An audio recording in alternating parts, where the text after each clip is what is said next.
You actually have, I mean, this is kind of nice, like, authenticity, but... Bushes and leaves in my hair. I'm going up in the tree to get that checkered hen. Oh, yeah. Checkerboard chicken. Well, Dolly, what would you like to hear now? Well, at some point, either today or tomorrow, I wanted to get you talking about self-reliance. If you feel like doing it now. Self-reliance. Learning to do everything the hard way for yourself. But there's a reason for it, right? Mm-hmm. Yeah, the reason is, I guess, I'm going to try and figure this one out.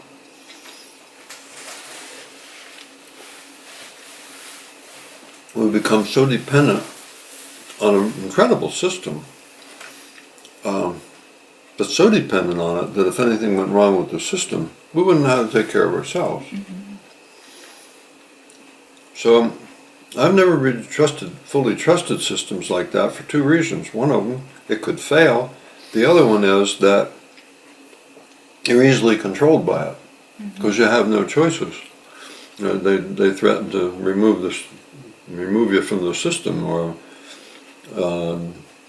whatever powers that be decide to make you do. And it's kind of like, well, you know, if you don't behave, we won't let you in the grocery store or something. And you have to do certain things to participate in the system. And you have to do things, a lot of people, more people than not. My motto is live what you love. Most people just do whatever you have to do to survive. Mm-hmm. And so they do jobs their whole life that they hate doing. Mm-hmm. And if they were more self-reliant, perhaps they wouldn't feel as though they had to live that way. They'd have more choices because they know how to make their clothes and their shoes, and they know how to grow food or forage for food and make your own tent and whatever. My idea of real true self-reliance and the best, I guess, security in life, what I think of as security in life is a good tent, a backpack, a couple good knives. Did I mention a sleeping bag yet? And a sleeping bag. So a sleeping bag, a tent, some knives, and a lot of know-how. And from there, you can take care of yourself. You can come up with almost anything you need from your environment and do just fine. And there's a real confident, good feeling about knowing you can do that and have done it. Mm-hmm. So that's kind of where I'm at with the whole thing. So what I was saying before was that you don't necessarily use all those skills, like making a fire with sticks. You don't necessarily, it's not that you're just... I have more choices.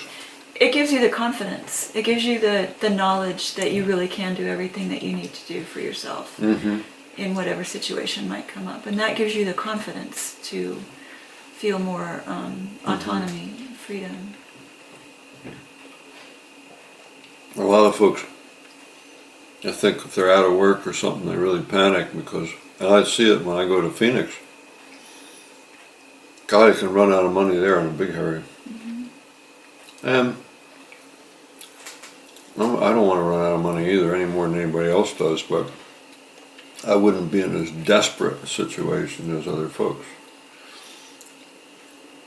One day I was actually in a doctor's office, which I don't go to very often, but I was visiting somebody there, and the poor secretary was there, was just all red in the face and dribbling out of her nose, and she was on a fever and everything. She was really sick. And I said, well, hang on a minute. Just boil up some water.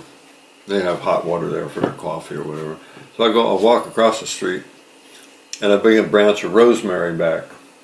And we put the rosemary in the hot water, and I had her drink that. I went in there the next day, and she was all better. Mm-hmm. She said, really, thank God. I'm amazed that stuff really works. Neat little things like that.